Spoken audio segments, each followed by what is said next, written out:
மீனா வீட்டை விட்டு வெளியே போனது அடுத்த நாள் முத்துவுக்கு தெரிய வருது. டேய் முத்து, மீனாவுக்கும் உனக்கு ஏதாவது பிரச்சனையா? மீனா கிட்ட இதை பற்றி கேட்டால் அவள் எதுவுமே சொல்லலைன்னு சொல்ல. இல்லைப்பா, அவள் தான் தேவையில்லாமல் என்கிட்ட பிரச்சனை பண்ணான்னு சொல்ல. நைட்டு நீ நல்லாவே குடிச்சிட்டு வந்திருக்க அப்படின்னு முத்துக்கிட்ட எங்கள் அண்ணாமலை கோவப்படுறாங்க. ஐயோ அப்பா, குடிக்காமல் வந்தாலும் அவள் என்னை கேள்வி கேட்டான், அதனால தான் நான் இப்படி தப்பு பண்ணிட்டு வந்தேன்னு சொல்ல. உன்னை ஒருத்தவங்க தப்பு பண்ணியிருக்காங்கன்னு சொன்னால் நான் அதை பண்ணலைன்னு சொல்லி நிரூபிக்கணும். அதை விட்டுட்டு அவங்க சொன்னதை செஞ்சுட்டு வந்து இந்த மாதிரி நிற்கிறதுக்கு எப்படி உனக்கு மனசு வந்தது? மீனா இப்போ வீட்டை விட்டு போயிட்டா, இப்போ உனக்கு சந்தோஷமானு சொல்ல. அப்பா என்னப்பா சொல்றீங்க? வீட்டை விட்டு போற அளவுக்கு எனக்கும் அவளுக்கு எதுவுமே நடக்கலையே அப்படின்னு சொல்ல. நைட்டு மீனா வீட்டில் இருக்காலாம் இல்லையான்னு கூட தெரியாமல் உனக்கு அவ்வளோ போதையில அப்படின்னு முத்துவை அண்ணாமலை திட்டுறாங்க. அதுக்கப்புறமா அண்ணாமலை சொன்னதை கேட்ட முத்து உடனே பதறி அடித்து கிளம்பி நேராக வீட்டுக்கு போகிறாங்க. நேராக சந்திரா வீட்டுக்கு போனால் மீனா அமைதியாக அங்கே உட்காந்துருக்க. மீனாவை பார்த்ததுமே, என்ன மீனா இப்போ எதுக்கு என் மேலே கோவப்பட்டு இங்கே வந்து உட்காந்துருக்கன்னு சொல்ல. எனக்கு யார் மேலேயும் கோவம் இல்லை அப்படின்னு கோவமாகவே சொல்கிறாங்க.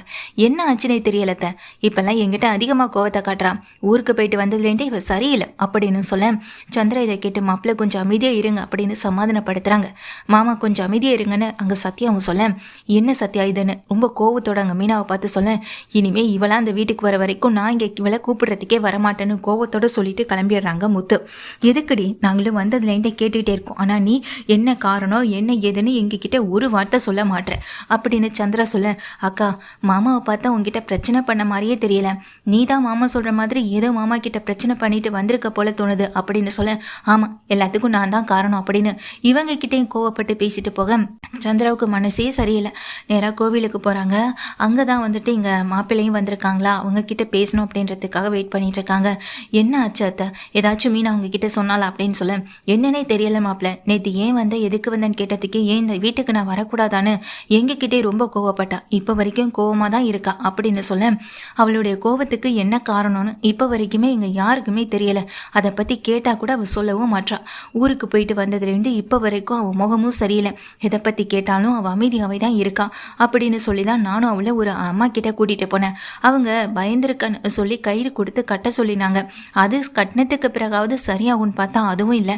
இப்போ இருக்க நிலைமையில டாக்டர் கிட்ட கூட இவளை கூட்டிகிட்டு போக முடியாது, ஏன்னா இவ தான் கூப்பிட்டா கூட வரமாட்டாள் அப்படின்னு முத்து எங்கள் சந்திரா கிட்ட சொல்ல.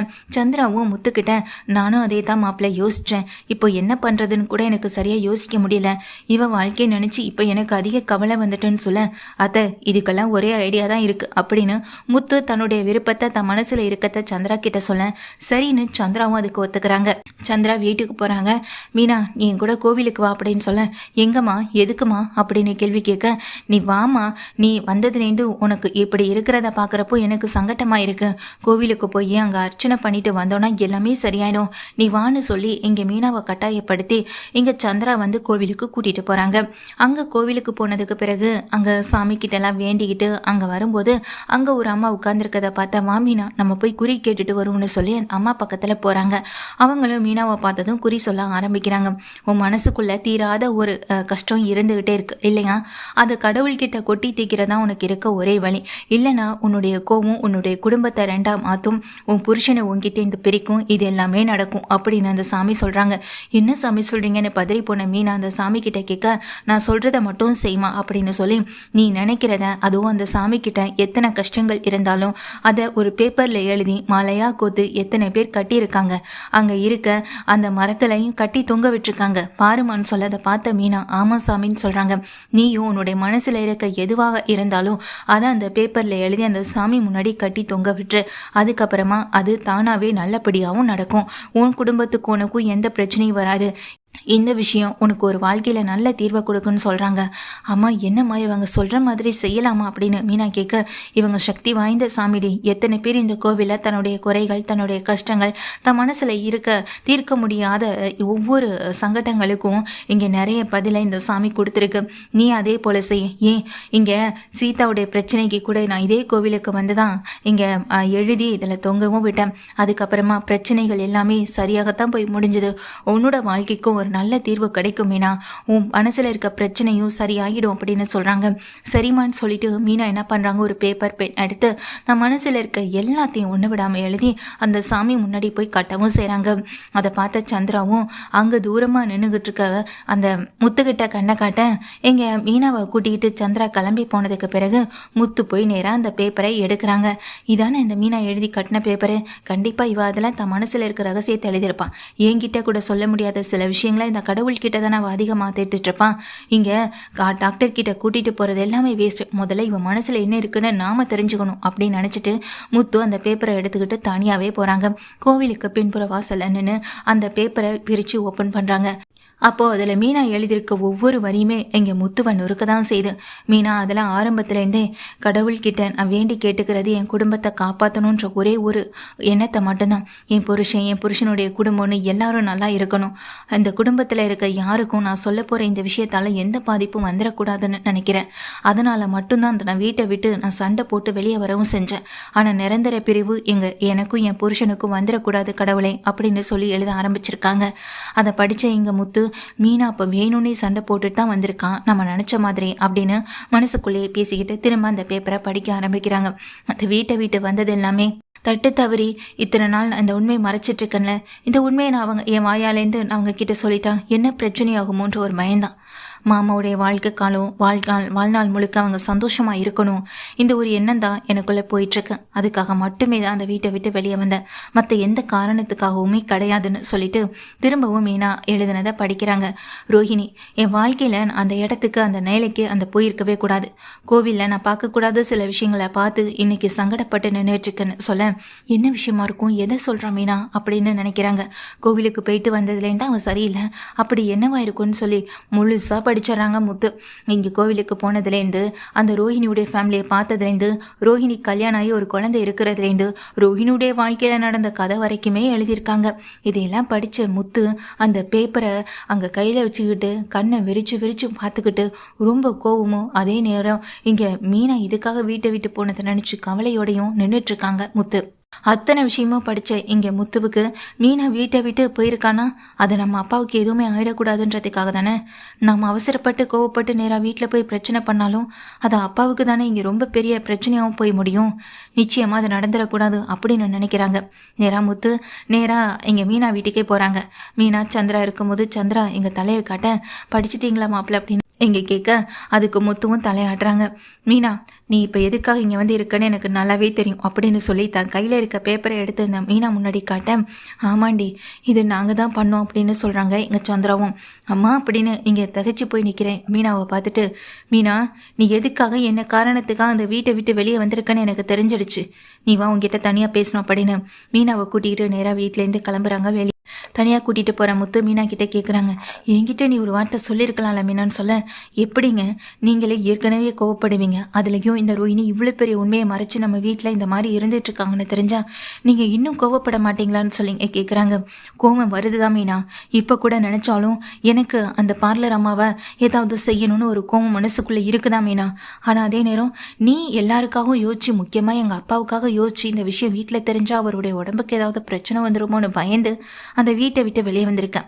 நீ யோசிக்கும் போது எங்கள் அப்பாவுக்காக நான் யோசிக்க மாட்டேனா மீனா, நிச்சயமாக இந்த விஷயம் தெரிஞ்சால் அந்த மனுஷன் உயிரை விட்டுருவார் அப்படின்னு சொல்கிறாங்க எங்கள் முத்துவும்.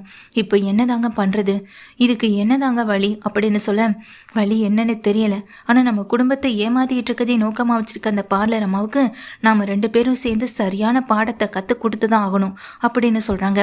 எப்படிங்க முடியும்னு சொல்லி கேட்க, நாம் நினச்சா முடியுமேனா, தனியாளாக போராடுறதை விட நம்ம 2 பேரும் சேர்ந்து போராடினாலே போதும், நிச்சயமாக அந்த பார்லர் அம்மாவுக்கு நம்ம முடிவு கட்டிடலாம், அப்பாவுக்கும் எந்த பிரச்சனையும் வராமல் நம்ம பார்த்துக்கலாம்.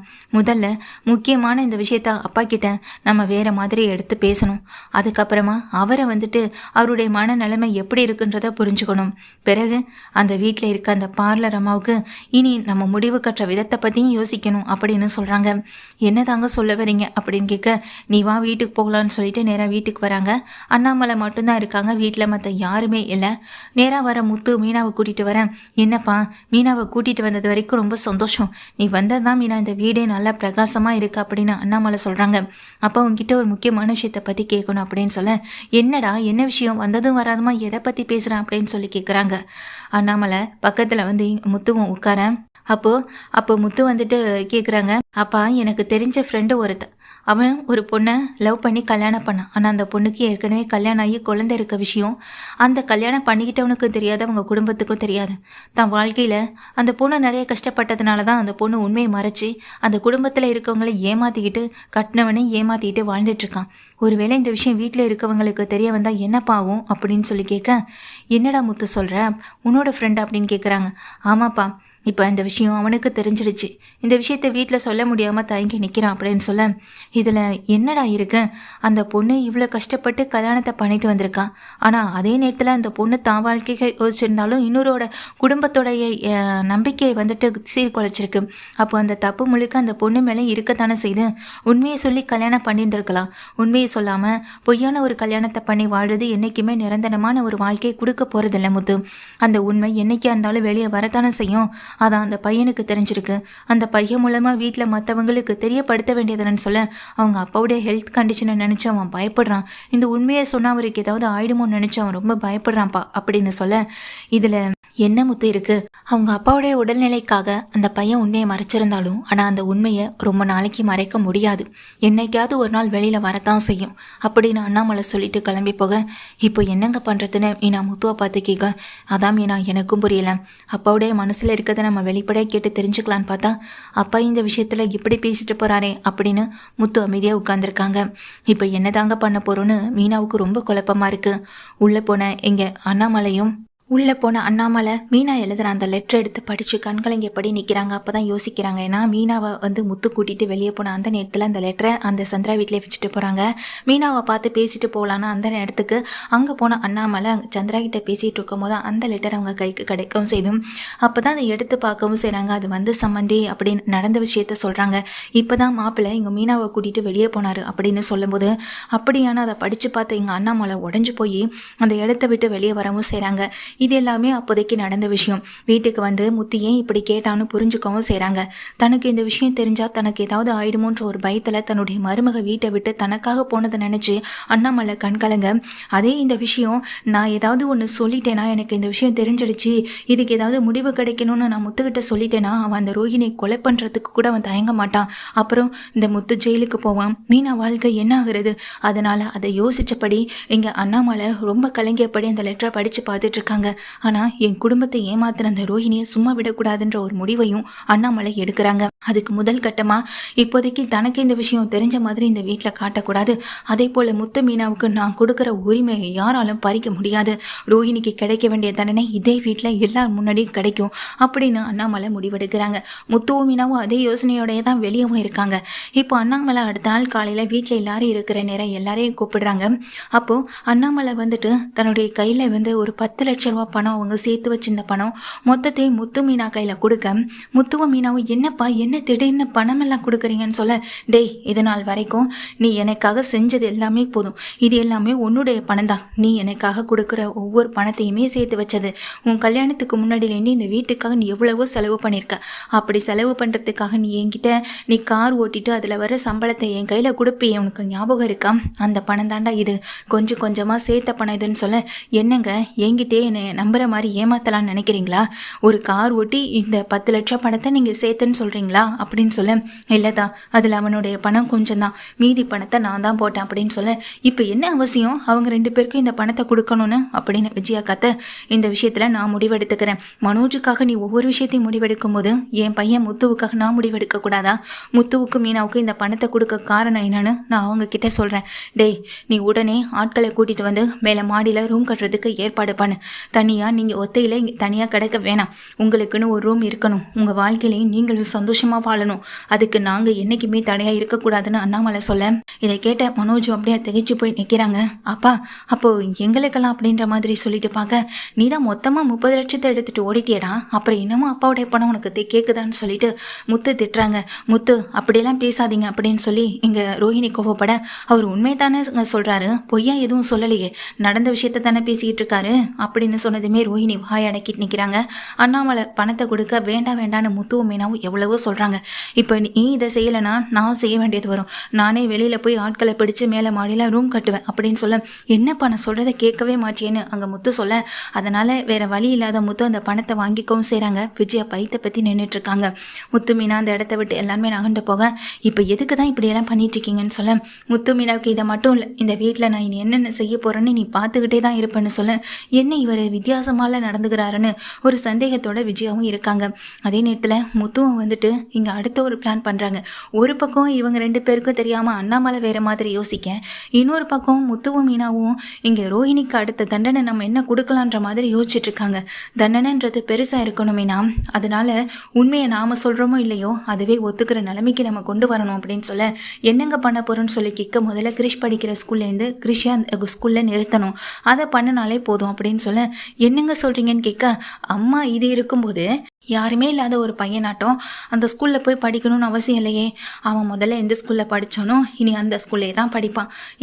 மாமா போகிற ஸ்கூலுக்கான்னு சொல்ல, ஆமாம் மாமா போகிற எங்கள் அப்பா போகிற அதே ஸ்கூலுக்கு தான் அப்படின்னு சொல்கிறாங்க. இது நடக்குமான்னு சொல்லி கேட்க, நடக்க வைக்கணும் மீனா, அது எல்லாமே உன் கையில் தான் இருக்குன்னு சொல்கிறாங்க. கண்டிப்பாங்க அப்படின்னு மீனாவும் முடிவெடுக்கிறாங்க. இப்போ இந்த சீரியலோட மெயின் வில்லன் வெளியாவே எங்கள் முத்து மீனாவை தான் மாறியே இருக்காங்க.